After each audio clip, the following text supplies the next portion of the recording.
नमस्कार। गांव धनाना, जिला सोनीपत, हरियाणा। वो शुभ दिन 8 सितंबर 1951 को इस पृथ्वी पर जगत के तारणहार, जगत गुरु, तत्वदर्शी संत रामपाल जी महाराज का गांव धनाना के इस पावन धरती पर अवतरण हुआ। दोस्तों, हम इस गांव धनाना की पावन धरती को पवित्र इसलिए कह रहे हैं कि गरीबदास जी महाराज जी ने अपनी अमृतमय वाणी में कहा है कि धन नगरी, धन भूमि, धन धन करणी, धन देश, धन करणी, धन कुल, धन जहां साधु परवेश।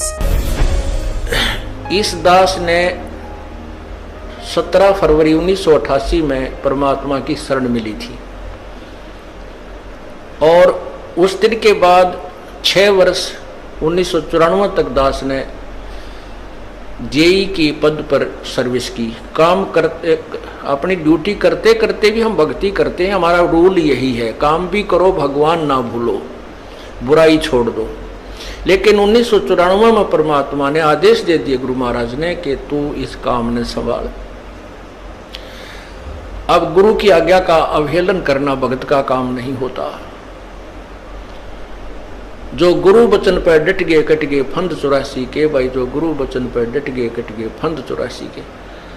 और उन्होंने अचानक मुझे बुलाकर पास बैठा लिया, कहने लगे आज से तू नाम दिया करेगा और जितने भी वर्तमान संगत थी सबको कह दिया और सबको बता देना कि जो इसको गुरु नहीं मानेगा वो मेरा कुछ नहीं होगा। मेरे पसीने आ गए कि मैं तो 2 कौड़ी का जीव, एक मजदूर आदमी, और परमात्मा ये इतना बड़ी जो है ना, इतना बड़ा जिम्मेवारी का काम। और उनके पुराने पुराने भक्त निरे थे, लाल कपड़े पहन कर बाबा जी भी बन रहे थे, उनके साथ रहा करते। उनको सबको निकाल दिया था उनकी त्रुटियां देख जाकर। हमने नहीं पता था कि हो रहा है, क्या इनका मालिक का उद्देश्य है। जब वो 104-5 साल की उम्र थी उस महापुरुष की, हमारे पूज्य गुरुदेव की, और कहा मैं तेरे साथ रहूंगा। और तीसरा शब्द एक दिन कहा था कि रामपाल तेरे सब बराबर इस संसार में संत नहीं होगा,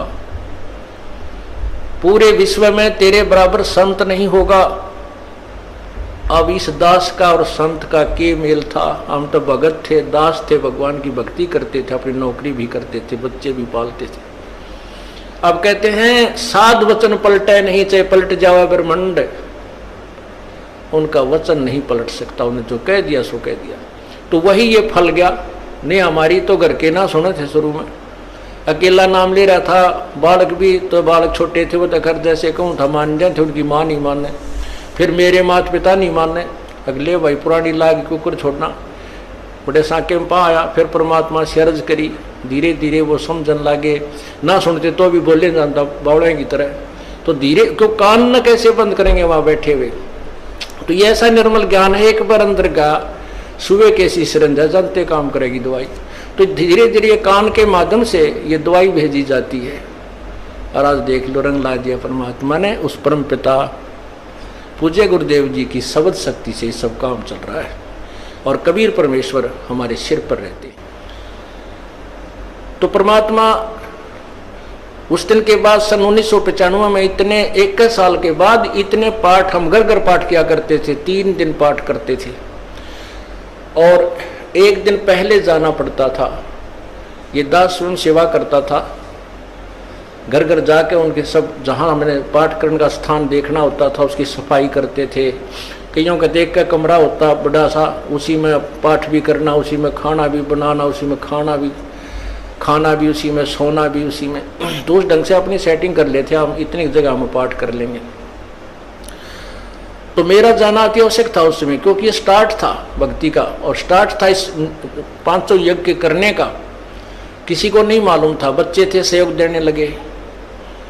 और धीरे धीरे फिर वो क्या हुआ कि इतने पाठ हो गए कि मुझे नौकरी, पहले तो क्या करता था, शुक्रवार को पाठ प्रारंभ किया। शुक्र शनि ड्यूटी करके सामने चले जाते बृहस्पतिवार को, शुक्रवार को रात में तैयारी करते, शुक्रवार को शनिवार को अब पाठ प्रारंभ करके अपनी नौकरी पर चला जाता। फिर शाम ना आ लेता, शनिवार इतवार की छुट्टी हो जाती। काम चल रहा था, वो हफ्ते हफ्ते में हुए। फिर होने लगे डेली अब अफसर भी दुखी और मैं भी दुखी, तो फिर उस दिन रिजाइन कर दिया परमात्मा के नाम पर। 18 साल की नौकरी होगी थी मेरी। हालांकि कुछ और भी हमारे साथी कह रहे थे भाई अभी 2 साल और डट जाओ आपकी पेंशन बन जाएगी। वहाँ भैया पेंशन तो करा कितनी बार होगी, जो पेंशन ई बनेगी ना या कद्दे नहीं बनी थी या असंख्य जन्मों की पेंशन बन जाएगी। तो वो तो इस बात को नहीं समझे थे, उन्हें तो मुझे मूर्ख ही समझा। और दास की सौभाग्य था कि मुझे नौकरी या मजदूरी मिल गई भगवान की और उसकी पुण्यात्माओं को दलदल से निकालने की। कहते आत्म प्राण उद्धार ही ऐसा धर्म नहीं और। धर्म तो और भी है, दान करते हैं, भूखों को भोजन देते हैं, असहाय की सहाय करते हैं, लेकिन जो आत्म प्राण उद्धारी ऐसा धर्म नहीं और। धर्म तो ये भी है जो गौशाला बना रखी है, धर्म वो भी है जो चिड़िया ऊपर चुग्गा डाल देते हो पशु पक्षियों को, वो भी विकलांगों के जो ऑपरेशन वगैरह कराए जा रहे हैं वो भी धर्म है, अनाथ आश्रम है वो भी धर्म है। लेकिन जो आज गऊ हैं उनकी सेवा कर रहे हैं अच्छी है, क्योंकि कोई भी प्राणी है, चाहे भैंस है, पशु है, कोई किसी प्रकार का, सबकी सेवा हमने इसी दृष्टिकोण से करनी चाहिए, क्योंकि सब में एक जैसा जीव है, वो भी धर्म है। लेकिन अब तो वो आज वो गाय है, आज कोई भैंस है और जन्म होने के बाद फिर वो सूअर की जूनी में जा सकती है, उस बीमारी तो कौन छुटाएगा उसको। तो ये ज्ञान, ये भक्ति, ये आत्मा इस जीव को उद्धार करेगी। वो फिर 84 लाख योनियों में नहीं जाएगा, या तो मनुष्य शरीर होगा नहीं सतलोक चला जाएगा। तो कहते हैं आत्म प्राण उद्धारी ऐसा धर्म नहीं और। तो इस दास को ये आत्म प्राण यानी जीव आत्मा के उद्धार की मजदूरी मिल गई और सहर्ष शुक्र मनाता हूं प्रभु, आपने कैसे दया करी 2 कोटि के जीव पर। और ऐसे निर्मल भगवान की महिमा, ओए होए होए, जिसके नाम लेते हैं रूंग रूंग खड़े हो जाते हैं। उसके बाद परमात्मा की ऐसी महिमा हुई, अब मुझे इतनी खुशी होती है। कैसा निर्मल समाज तैयार हो रहा है। बीड़ी, शराब, मांस, तंबाकू, उसको देखकर भी राजी नहीं है। अब ये पुण्यात्मा दोनों हाथों दान करते हैं और हम पहले लूटन पर लगे रहा करते थे, पाप बढ़ाते थे। ये माया साथ नहीं जानी थी कि इतना नरक इकट्ठा कर रहे थे। और परमात्मा क्या कहते हैं, सतगुरु के सजदा करूं कर्म छुटाए कोटि, और जो ऐसे सतगुरु की निंदा करें फिर जम तोड़ेंगे होठ। अब जो लोग बिना देखे सोचे समझे और भक्तों की संतों की बुराई करते हैं, अब क्या बताते हैं कि सतगुरु के सजदा करो जिसने कर्म छुटाए कोट, करोड़ों पाप कर्मों से हटाकर और पुण्य कर्मों पर लगा दिया। कितने पाप कर्म बचा दिए हमारे। और जैसे ऐसे सतगुरु की जो निंदा करते हैं, कहते हैं उनके जम तोड़ेंगे होठ, यम के दूत उनके इसे लठ मारेंगे, चाहे कितने लागो, मुंह पे, होठा पे। होठ इसलिए कहा कि इस पर ज्यादा दर्द होया करे, सोई भी बुढ़ी आया करे।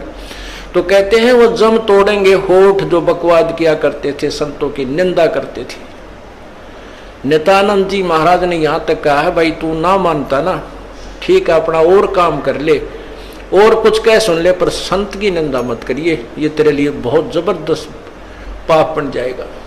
लेकिन जो इस मार्ग से परिचित नहीं है, वो नादान बच्चे आग में हाथ दे देते, बिजली के तार को छू लेते। और ज्ञान होता सत्संग से, और सत्संग में ये काल नहीं आने देता। तो उस दिन के बाद परमात्मा की ऐसी रजा हुई कि बाग लाग गया भगवान का। और यही प्रार्थना करता रहा, परमात्मा तेरे बच्चे तुझे समझे पहचाने, दास को ये नौकरी दी है, इसमें सफल भी आप ही करोगे। इन लोगों ने तो आपको भी नहीं बख्शा था। जब जिसमें आप यहां आए थे, काशी में 120 वर्ष रहकर गए, सारा जीवन आपके पीछे पड़े रहे, उन दुष्ट आत्मा स्वार्थियों ने अपने स्वार्थ के लिए जनता को सत्य ज्ञान नहीं समझने दिया और परमात्मा को बहुत यातनाएं दी गई। अब उनकी जो यातनाओं उनके साथ जो हुए संघर्ष को देखकर इस दास का दिल डटा हुआ है कि हमारे साथ तो अभी कुछ भी ना हुआ है। जो उस परमात्मा के साथ कितना तेल के कढ़ाई में डाल दिए, कितना काट काट के घेर दिए, कितना कुएं में डाल के ऊपर तो डले ठोक दिए और फिर भी डोके न पाए। वो तो समर्थ थे और जनता कुछ नहीं बिगाड़ सकी और ना ही उनको समझ सकी। समझना चाहिए था, कुछ लोग समझे भी थे, लेकिन बाद में फिर वो ठीक ढंग से ना लगे तो भगवान ने उनको स्वयं ही रिजेक्ट कर दिया था। परमात्मा क्या बताया करते थे, कैसा ऑथेंटिक उदाहरण दिया करते थे। अपनात्माओं क्या बताते हैं, भाई सिर साटे की भक्ति है और कछु नहीं बात, सिर के साटे पाइयो अवगत अलख अनाथ। अब शीश कैसे देना है, शीश ये नहीं भाई काट के सिर चढ़ा दे भगवान के चरणों में, ऐसे नहीं। जैसे आपको परसों के सत्संग में सुना था कि गुरुदेव को समर्पण कर दिया जाए। समर्पण का अर्थ यह है कि जो आज्ञा दे वही की जाए, चाहे वो बुरा लग रहा है चाहे अच्छा लग रहा है, उसमें हमारा हित है, अति हित होता है। और संत क्या कहते हैं, भाई बीड़ी शराब मांस तम्बाकू ये मत पीना। संत कहते हैं चोरी जारी नहीं करना, डाके ना डालना, किसी की जेब ना काटना, ये महापाप है तेरे लिए। अपना करके खाना बेटा, भगवान भजना, इससे तेरा कल्याण होगा। और हम यही वचन नहीं मानेंगे तो फिर यहाँ स्कूल में आने की आवश्यकता क्या, इस विद्यालय में सत्संग में आने की आवश्यकता क्या। हम गलतियां भी गलती पे गलती करते रहे और फिर सत्संग में भी आ रहे हैं तो वो फेल हो जाएंगे विद्यार्थी, वो पास नहीं हो पाएंगे।